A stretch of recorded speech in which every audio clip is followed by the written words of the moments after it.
Assalamualaikum warahmatullahi wabarakatuh. Selamat pagi, siang, dan sore, dan malam teman-teman yang bagi menonton video ini. Alhamdulillahirrahmanirrahim, kita bertemu kembali di pertemuan yang sangat istimewa dengan tema videonya kali ini Countries Data Analysis dari kelompok 1.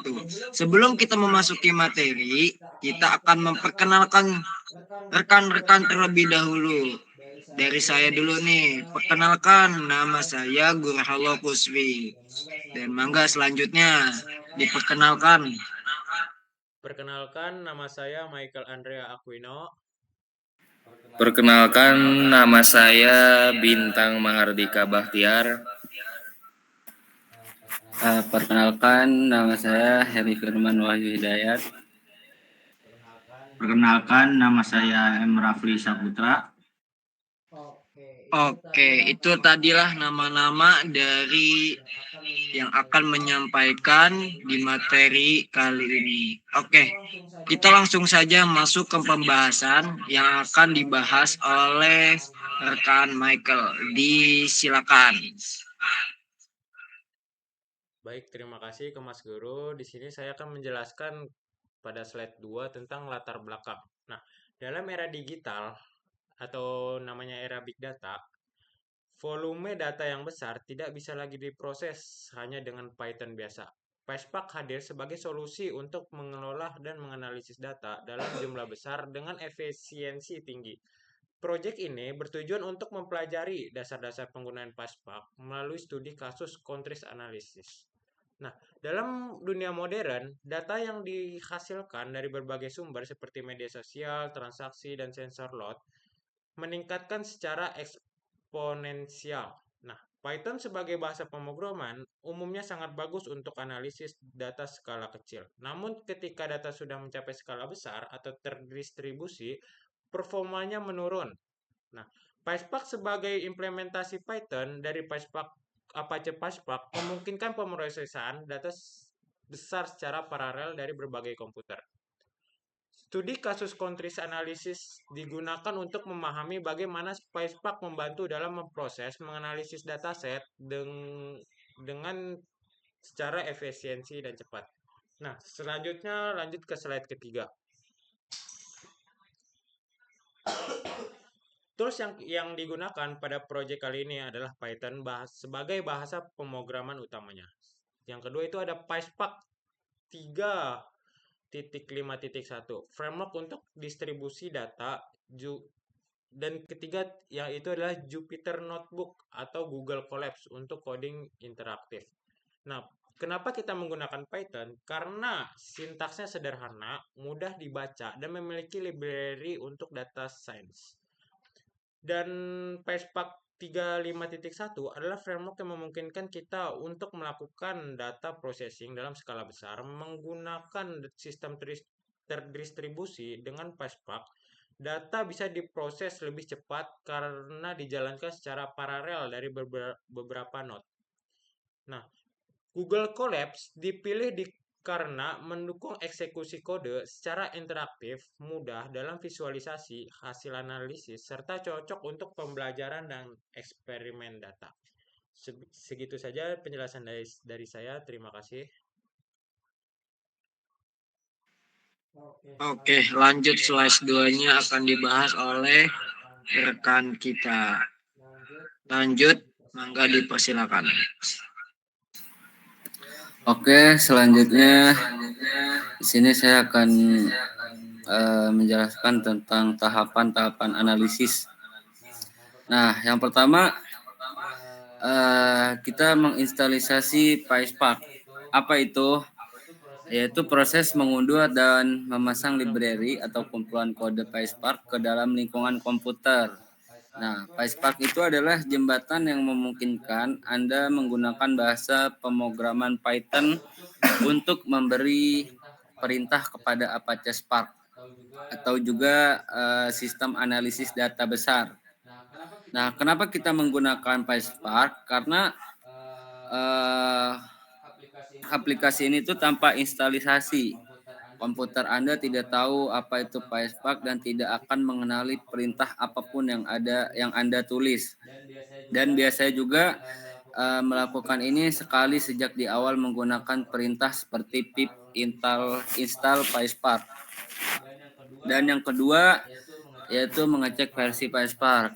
Nah, setelah instalisasi kita menjalankan perintah sederhana di terminal seperti PySpark version untuk memastikan PySpark ini telah terpasang.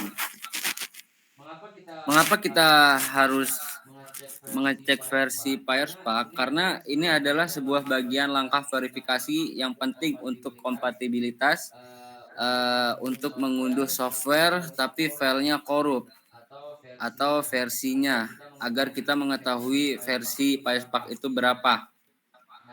Nah, kemudian instalisasi berhasil dan versi yang terpasang itu sesuai dengan yang kita butuhkan.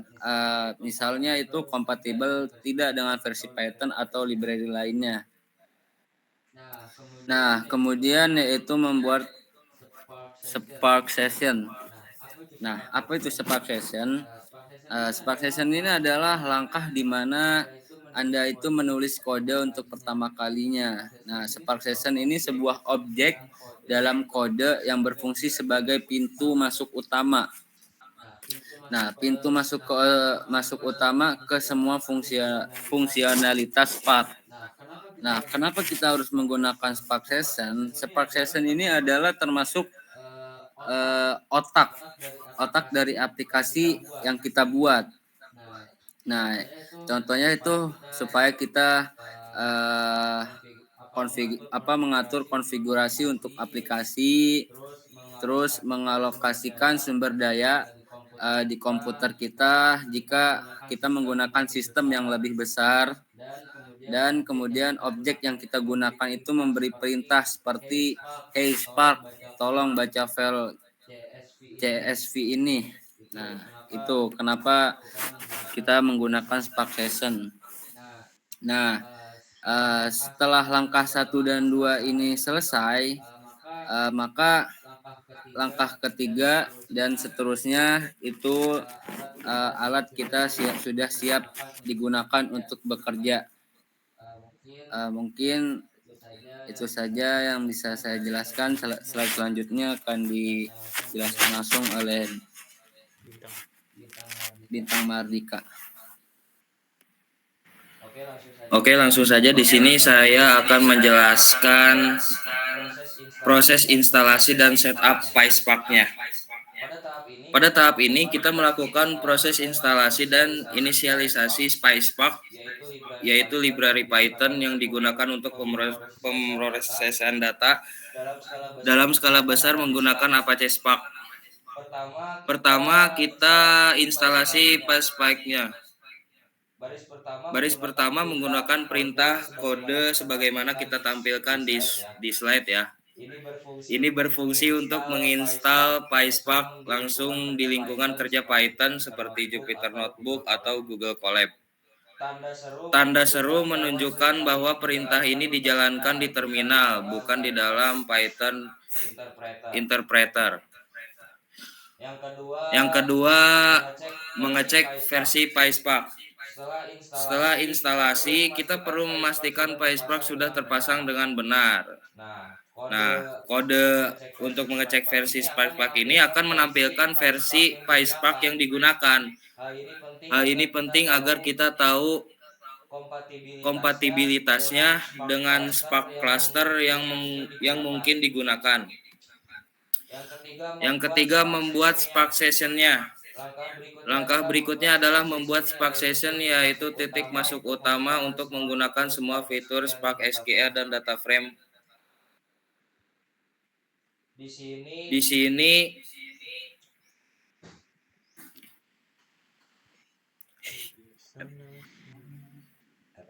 kata aja ya.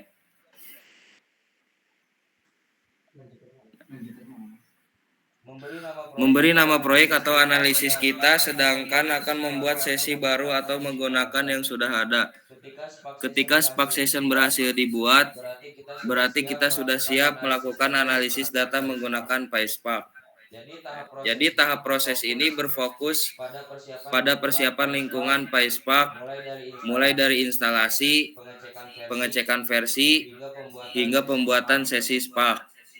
Setelah ini kita bisa lanjut ke tahap analisis data, seperti membaca dataset, transformasi, dan visualisasi hasil. Oke, slide selanjutnya bakal dibahas oleh Saudara Rafli Saputra.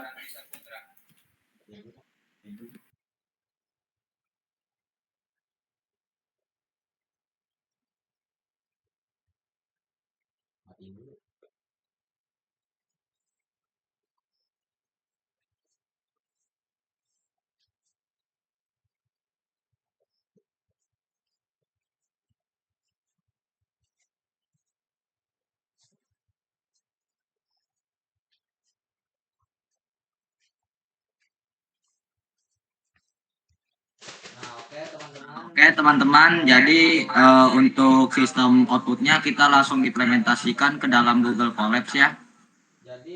Jadi alur dan inti notebook di Google Colabs ini yaitu mengisi analisis data negara memakai PySpark. Alurnya yang pertama itu ada pasang dan cek PySpark, yang kedua buat Spark Session, dan yang ketiga bikin dataset countries CSP. Dan untuk yang keempat itu baca ke data frame, lalu eksplorisasi dan filter, dan agregasi per benua. Dan yang ketujuh hitung GDP per kapita, dan yang kedelapan yaitu contoh query SQL. Dan yang terakhir ada ekspor hasil. Jadi yang pertama itu kita dimulai dengan memasang PySpark dan memastikan versinya agar lingkungan siap untuk komputasi terdistribusi. Lalu untuk yang kedua buat Spark Session. Jadi Spark Session itu pintu masuk ke semua fitur Spark SQL atau bisa disebut dengan data frame. Setelah ini kita bisa baca data, transform, dan query. Dan yang ketiga itu ada sampel 10 negara lintas benua dengan beserta populasi, PDB, GDP, dan USD. Dan luas wilayahnya seperti ada yang pertama itu Indonesia beserta letak benuanya yaitu Asia, dan ada Jerman kan, letak benuanya itu dia di Eropa. Dan untuk yang keempat yaitu baca CSP. Data frame dan isi strukturnya. CSP dibaca ke data frame dengan interskema true supaya tipe kolom otomatis, lalu kita preview isinya dan cek tipe data. Nah, jadi di sini langsung muncul semua tabel data country negara dan occupancy-nya, population, GDP, dan area setelah kita memasukkan kode tersebut. Untuk yang kelima yaitu seleksi dan filter sederhana. Contoh operasi dasar, pilih kolom tertentu. Filter populasi misalnya 300 juta. Contohnya Cina. Yaitu dia berada di letak benua Asia, dan United Status dan ukuran negaranya berdasarkan GDP tertinggi. Ya, jadi United Status dan Cina itu memasuki ke dalam GDP tertinggi dalam proyek Google Colabs ini. Lalu yang keenam, contoh agregasi rata-rata GDP total populasi dan jumlah negara per benua. Dan untuk yang kedelapan, data frame bisa dipakai seperti tabel SQL. Jadi ini adalah SQL di atas data frame ya. Di sini kita hitung jumlah negara dan rata-rata GDP per kapita per benua, lalu diurutkan dari yang tertinggi. Contohnya yang tertinggi di sini adalah Asia. Dan untuk yang ke-9 yaitu ekspor hasil. Kita ekspor ringkasan country kontinen GDP per kapita ke folder output. Output countries atau sebagai CSV digabung ke satu file dengan kolisi pertama. Jadi tips presentasi singkat.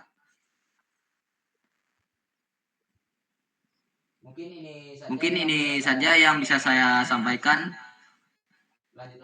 Lanjut lagi ke moderator. Slide.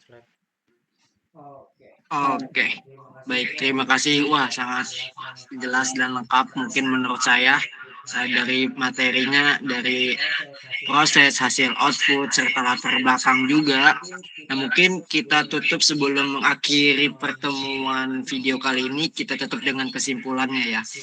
Kesimpulannya nggak usah panjang-panjang karena tadi materinya sudah dibahas oleh rekan-rekan kita semua. Nah, kesimpulannya itu kita mengambil dari 3 poin. Poin pertama itu, PySpark adalah alat penting dalam pengolahan data skala besar. Dan yang kedua yaitu Spark Session yang merupakan komponen utama untuk menjalankan suatu operasi. Nah, lalu poin ketiga yaitu proyek ini menunjukkan bahwa PySpark dapat berjalan dengan lancar di lingkungan notebook. Oke, sekian materi dari presentasi kali ini. Kurang lebihnya mohon maaf. Wallahul muwaffiq ila aqwamit thoriq. Wassalamualaikum warahmatullahi wabarakatuh. Waalaikumsalam warahmatullahi wabarakatuh.